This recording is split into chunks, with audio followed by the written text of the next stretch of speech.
Bonjour et bienvenue dans ce nouveau numéro de Tous en Tongue. Aujourd'hui, on prend le large direction la baie de la Baule pour assister à une régate pas comme les autres. On va vraiment voir des bateaux extraordinaires.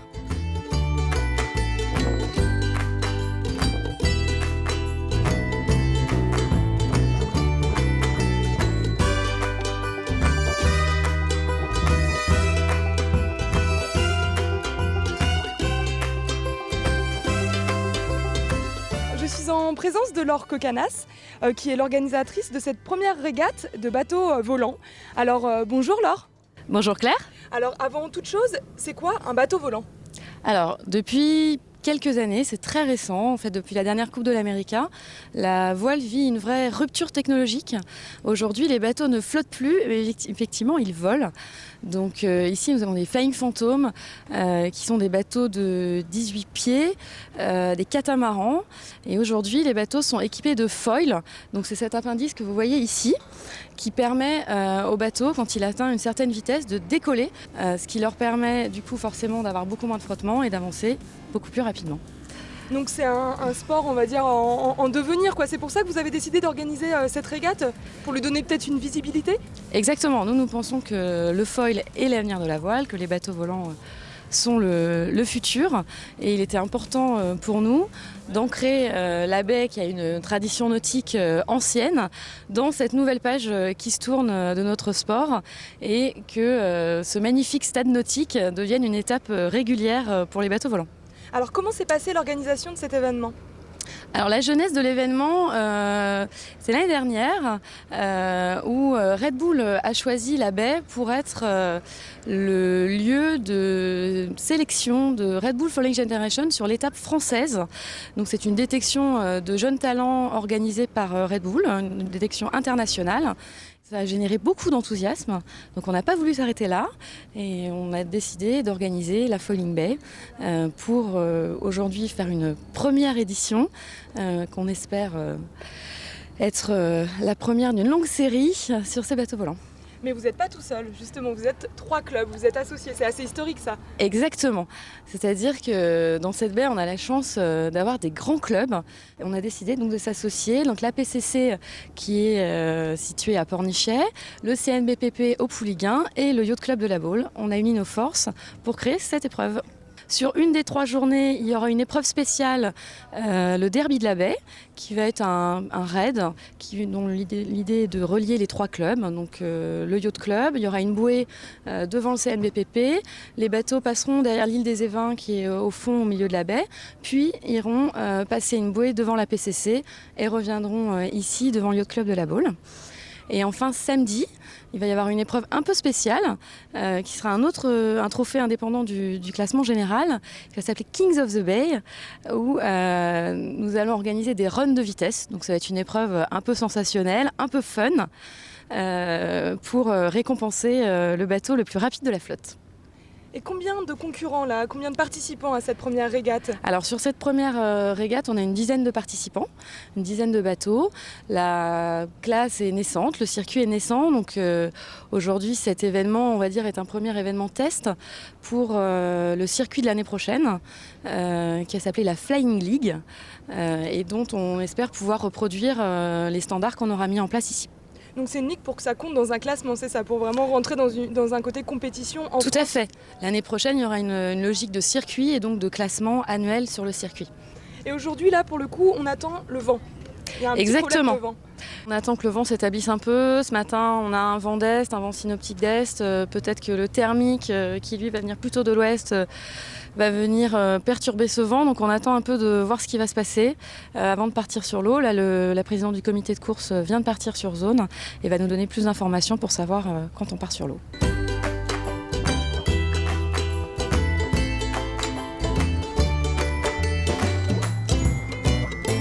Comme vous pouvez le voir derrière moi, il y a le drapeau des Rotards qui est accroché.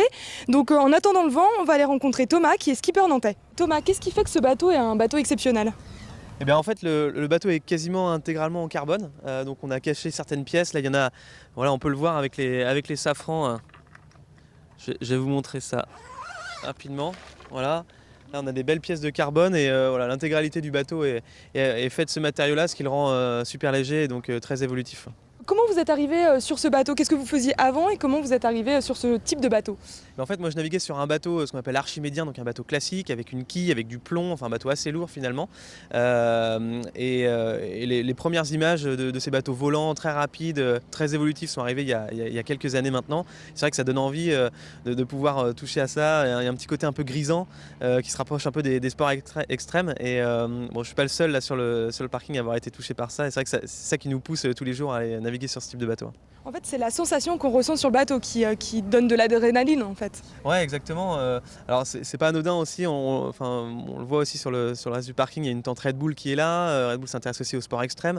Ce sont des petits bateaux qui font 5,50 m, qui font 180 kg, tout léger, beaucoup de voiles. On est à quasiment un peu plus de 60 mètres carrés de voile dessus qui portent le bateau à des vitesses assez rapides. Un peu plus de 30 nœuds, 60 km/h. On est obligé de porter un casque, on est un petit peu équipé pour éviter les chocs. Donc c'est ça qui rend ce sport assez excitant pour nous, quoi. Est-ce que le bateau est dur à prendre en main ou ça s'est fait assez naturellement pour vous? Alors, il y a une petite prise en main qui est nécessaire. C'est vrai que peut-être l'une des raisons pour lesquelles on n'est pas non plus très nombreux ici à pratiquer ce sport en France et puis en Europe. On doit d'abord faire ses armes quelque part sur des bateaux un petit peu plus classiques, sans ces appendices. Ce qu'on appelle les appendices, c'est les parties du bateau qui permettent au bateau de se soulever et de s'affranchir des forces de frottement de l'eau. Donc on apprend sur les bateaux plus classiques et puis une fois qu'on est un peu plus expérimenté, on passe là-dessus. Et c'est vrai que c'est pas le même style de navigation. On se rapproche un peu plus du pilotage automobile. Voilà, bien prendre ses virages, faire en sorte de ne pas décrocher, sortir de la route. On est plus sur des problématiques de ce type-là avec ces bateaux. Et qu'est-ce qui change d'un bateau classique sur ce bateau? Vous pouvez nous montrer vraiment, il y a ça donc? Ouais, alors il y a effectivement ce qu'on appelle un safran, c'est ce qui permet de diriger le bateau. Il y en a deux, parce qu'on a deux coques, il y a le même de l'autre côté. La particularité de ça, c'est forcément sa matière, je vous le disais tout à l'heure, il est en carbone. Et puis surtout, cette petite partie, ça paraît anodin comme ça. Alors, dans notre jargon, ça s'appelle un tip.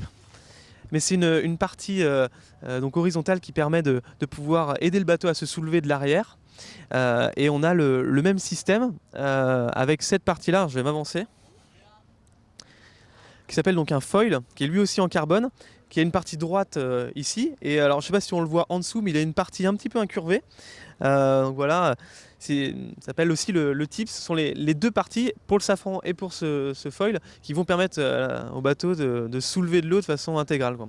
Et donc à la fin, on a peut-être 50 cm² du bateau qui touche l'eau, ce qui nous permet d'aller à des vitesses très importantes. Et vous vous soulevez à combien? Vous avez un record peut-être ou... Alors en fait on est limité dans la hauteur. La hauteur du foil va nous limiter, c'est-à-dire que là une fois baissé complètement, on va pouvoir monter à 1,50 m à peu près, mais clairement ça nous suffit une fois qu'on va à 60 km/h à 1,50 m de l'eau, sachant qu'on est comme si on était sur trois petits patins à glace. On se rapproche du pilotage automobile et vaut mieux pas aller trop haut pour nous, quoi. En tout cas c'est le maximum. Et c'est un coût quand même, c'est un bateau qui coûte relativement cher. Ouais, alors effectivement tout le bateau est dans des matériaux assez fragiles, donc il faut en prendre soin. C'est vrai que le bateau est assez cher aussi, c'est pour ça que la plupart des bateaux que vous voyez là sont sponsorisés. On a des partenaires qui nous aident à financer les saisons de chacun des bateaux, et puis aussi des partenaires de classe, de classe et d'organisation qui permettent aussi de financer l'organisation, puisque l'organisation en elle-même aussi a un coût. Pour financer une saison de ce type de bateau, on va compter entre 30 à 40 000 euros. Alors ça comprend plein de choses. C'est vrai que le chiffre donné de façon brute, ça peut paraître beaucoup. Ça comprend l'amortissement du bateau, parce qu'il faut l'acheter. Il faut l'entretenir aussi, il faut changer des pièces, il faut faire en sorte que ça marche bien. Et puis, alors chacun des équipages qui naviguent sur ces bateaux-là ont des projets annexes, donc sont, on va dire, payés, ont un salaire qui est financé par d'autres projets ou des jobs qui sont à côté. Mais voilà, pour financer le bateau, pour l'entretenir, pour le faire naviguer, il faut compter à peu près une trentaine de milliers d'euros. On est deux, ça permet d'avoir deux perdieux aussi quand on navigue, d'être plus vigilant. Et puis vous le voyez, il y a beaucoup de boots sur le bateau. Les boots, ce sont des petites ficelles de différentes tailles.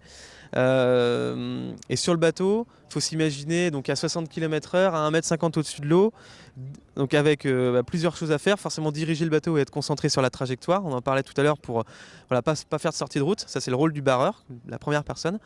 L'équipier, lui, est concentré plutôt sur les différentes manœuvres de ces boots, donc de ces différentes ficelles. Comme vous pouvez le voir, il y en a beaucoup, il faut être concentré, il faut être bien entraîné. C'est pour ça qu'il y a des codes couleurs aussi qui existent, pour ne pas se tromper, parce que si on se trompe de ficelle ou de boot, on peut, les conséquences peuvent être importantes. Et vous êtes professionnel ? Alors non, nous on est, on va dire, semi-professionnel ou semi-amateur, ça dépend comment on voit le verre, mais Antoine, mon équipier, et puis moi-même, on travaille à côté. Là, c'est un projet annexe que l'on a. Par contre, on va dire les 3/4 ou la moitié des équipages qui sont ici sont des professionnels, naviguent quasiment à plein temps sur ce bateau-là ou sur des bateaux un peu plus gros. Il y a un vainqueur de la Transat Jacques Vabre, un vainqueur de la Route du Rhum qui sont ici, qui vont concourir. Donc voilà, les 3/4 sont professionnels de ces bateaux. Donc ça va être du beau monde sur l'eau. Oui, effectivement, c'est un petit plateau, on est à quasiment une dizaine. Par contre, c'est un plateau de qualité. Il y a, comme je vous le disais tout à l'heure, des équipiers, des skippers de renom. Donc la bataille va faire rage sur l'eau cet après-midi et surtout le week-end. Merci beaucoup Thomas.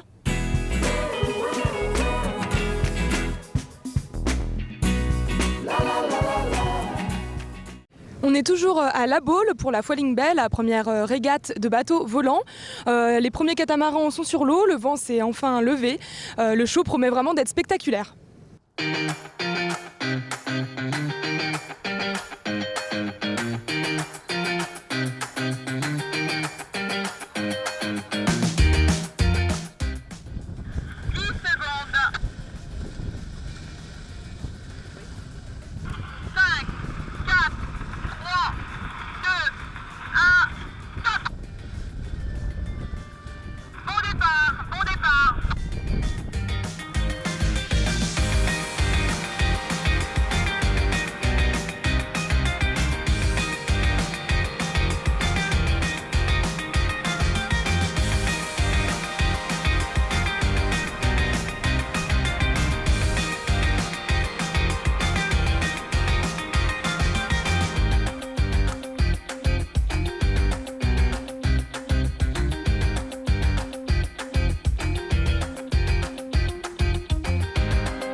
Qu'est-ce que vous êtes en train de faire là, Sébastien ? Alors là, on a un tout petit problème technique. On a un trapèze, c'est ce qui nous permet de nous accrocher au mât quand il y a un petit peu de vent pour contrer les efforts du vent sur les voiles qui est monté tout en haut du mât. Du coup, il faut qu'on arrive à le récupérer. Et pour ça, il va falloir qu'on couche le bateau.